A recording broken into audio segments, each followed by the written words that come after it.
And finally, yes, it's a comic book review show. Yes, hello guys, it's me, Ghost Critic. And yes, I have my flat cap on, which clearly means of late that I'm going to review some comics.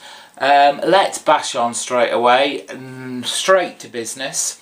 And we have Uncanny XMen 19.1. And did anyone else feel a bit cheated with this issue? Now, the 0.1 issues that have been in the past have, as far as I'm aware, been a way that someone can jump into a series that has already started and kind of get acquainted to, you know, the title, what it's about, what is its agenda. This is just a comic length advertisement for the new Age of Apocalypse title that I never knew was coming out actually until this. But yeah, that's what it is. I'm not saying it's a bad story. I'm not saying it's very badly drawn. It's Billy Tan. But essentially this is the Age of Apocalypse world. So all the guys we met in the Age of Apocalypse when we were in the Dark Phoenix saga that's just finished. All the heroes, or you know, whatever, the characters that went back to the Age of Apocalypse. It's basically all about them, so nothing to do with Uncanny X-Force whatsoever. And it deals with this last kind of bastion of humanity, this civilization where, you know, humans are all living in kind of relative safety, but the forces of apocalypse are getting closer and closer. And what you basically have here is a retelling of the regular Marvel Universe's No More Mutants. That's basically what this is. You've got a clone version of Wanda, the Scarlet Witch, and it was alright, it was okay, I was just disappointed. This could have easily been the first issue of the new series, or hey, why not go, you know, it could have been a 0 issue. It could have basically been a 0 issue. It could have been a #1 issue, and you know, they could have gone down the Vertigo line and priced it at $1. Or is that a little bit too much Marvel losing the money? I won't be picking up Age of Apocalypse. It has set up an interesting kind of setup where, you know, it's No More Mutants time. But no, very disappointed. Hopefully, well it is, it's going to get back on track with the whole Phantom X trialogue next issue. So that was that. Batman Detective Comics, issue 5. Oh, Detective Comics. I've said this before, I have had such a roller coaster ride with this title. I've kind of not liked it, I've kind of thought it was average, then I thought it was going to go somewhere and it was really great, and I kind of feel like I'm at the bottom of that, you know, you've just come down the roller coaster and you're at the bottom, and you're right at the bottom gradually coming up to the next hill. For me, this was just a mess. None of it made sense. It really doesn't do the writer any favours when I can't remember what happened in the last issue, and I'm thinking, why does everyone think Batman killed the Joker? why are they all, you know, hating on Batman, and all of a sudden everyone loves the Joker and feels it's a bad thing that, you know, he is potentially dead? This doesn't make sense. Then they bring in this weird silent assassin guy. We don't know who he is, but he doesn't talk, he doesn't make any noise. For some reason, Batman has to make his way through all these Joker kind of apostles, the wrong word, followers, Joker's followers kind of thing deal, which he, you know, normally it's a huge mob, and all together of them piling on top of him. I'm sure they could have kept him down, but he somehow gets through. Still has no idea who this silent assassin is, but oh, that's just lucky. He's dropped a chip from like a roulette table, and it's Penguin's roulette. So that brings him on, and we get to go to this new iceberg casino that's in the middle of some river somewhere, and it is just dull and it's predictable. Oh, and also it's only half the comic.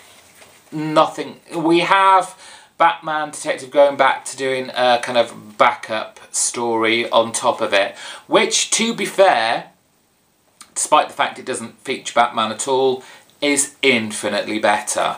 It's a title called Russian Roulette, and it's written by Tony Salvador Daniel, and the artwork by Szymon Kudranski.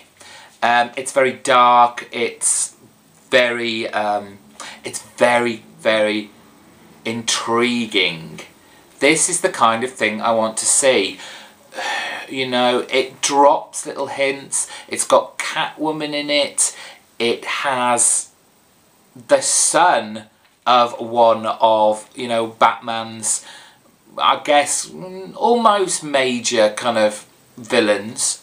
I don't think he's like top echelon kind of deal, but still, you know, it was a bit of an almost shocker. You know, you drop a certain person's name in the mix, and you know you've got to go there, and it did pay off at the end. So if it hadn't been for the backup story, I would seriously be thinking of dropping this.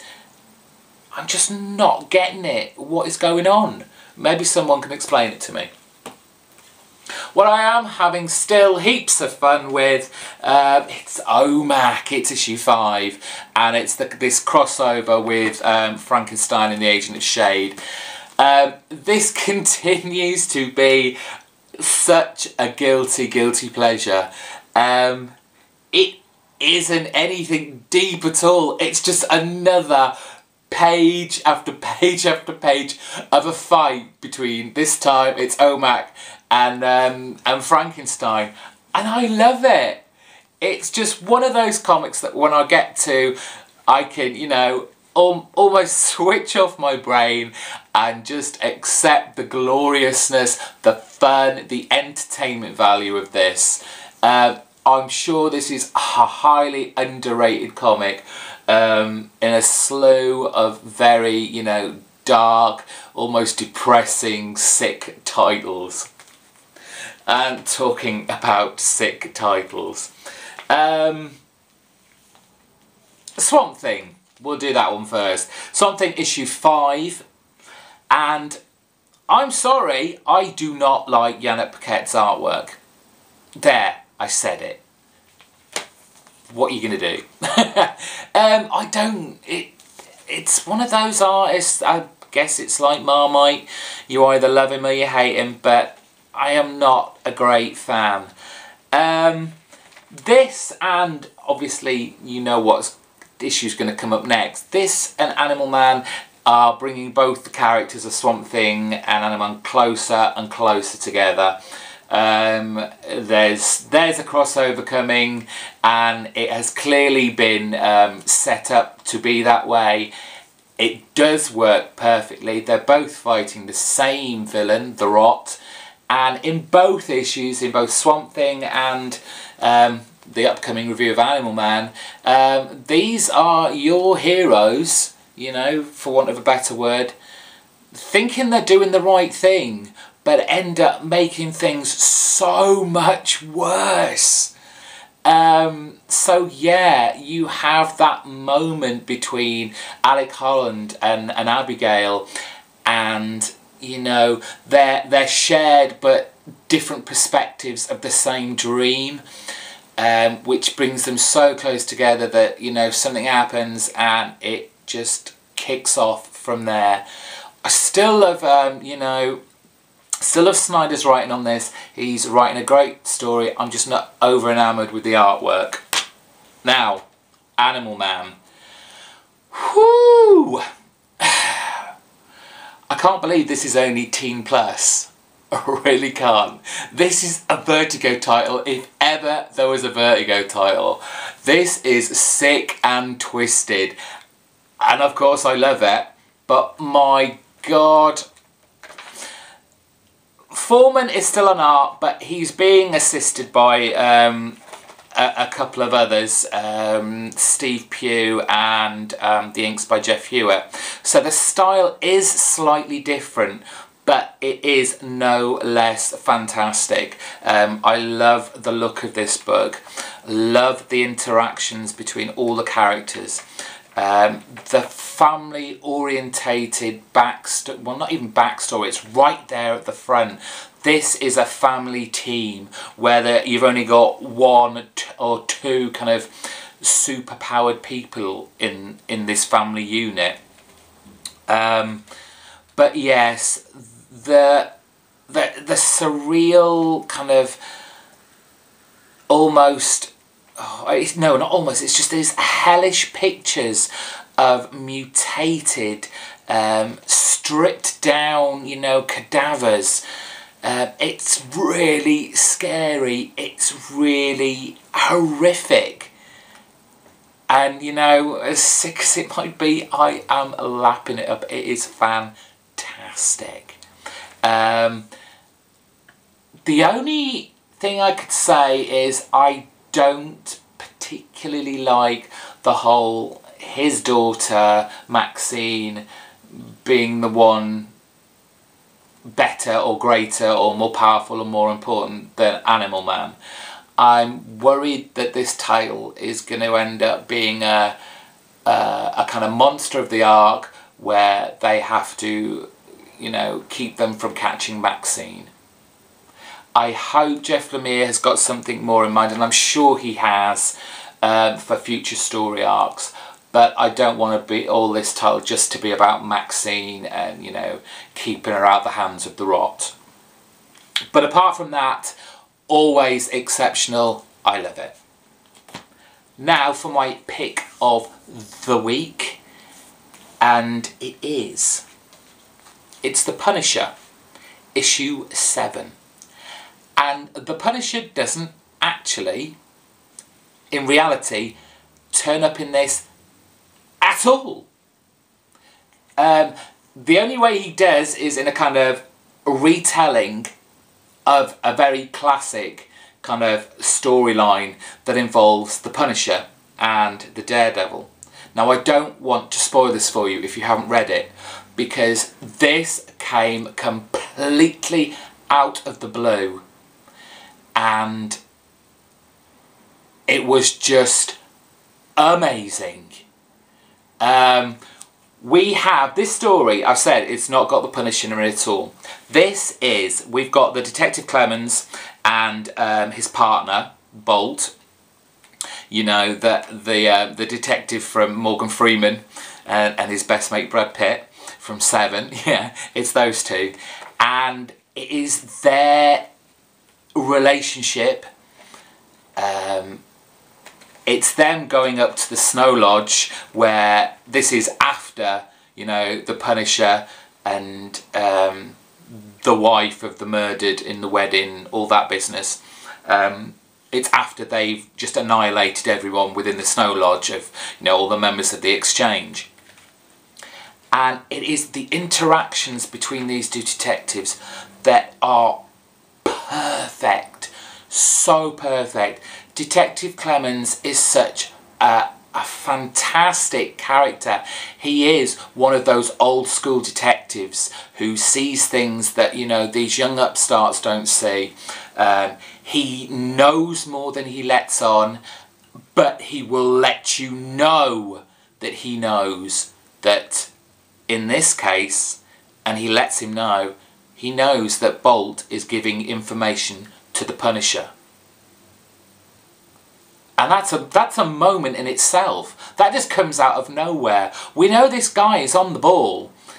We know this guy is like Mr. Old School super detective. But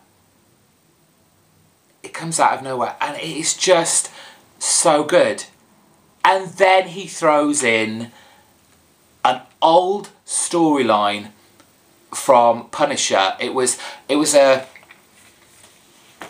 cross between, I can't remember I can't remember the Daredevil issue, what number it was, but it was Daredevil's perspective of this whole storyline in his comic, and in Punisher 10, it was Punisher's perspective of the same storyline.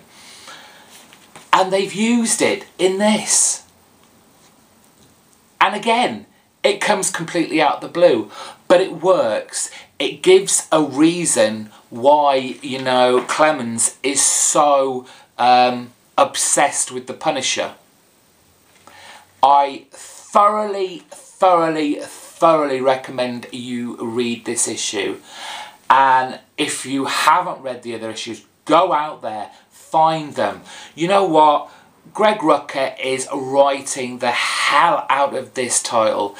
Punisher has never been so good within the normal, you know, the regular Marvel Universe. Forget about your Max, your Punisher Max. That's in a universe all of its own.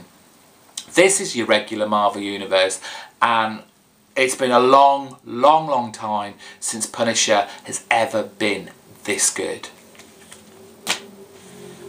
That's a recommendation. And that's it. So that's it for this week. As always, there's a subscribe button up there if this is your first time, and I'm sure you want to hit that and watch some more videos. Down there we've got a thumbs up. We love thumbs up here on Ghost Critics channel. And there's a comment box down there. What did you think about the comics I reviewed this week? What did I forget to talk about? What didn't I pick up? What can't I afford? And with that, I will bid you adieu.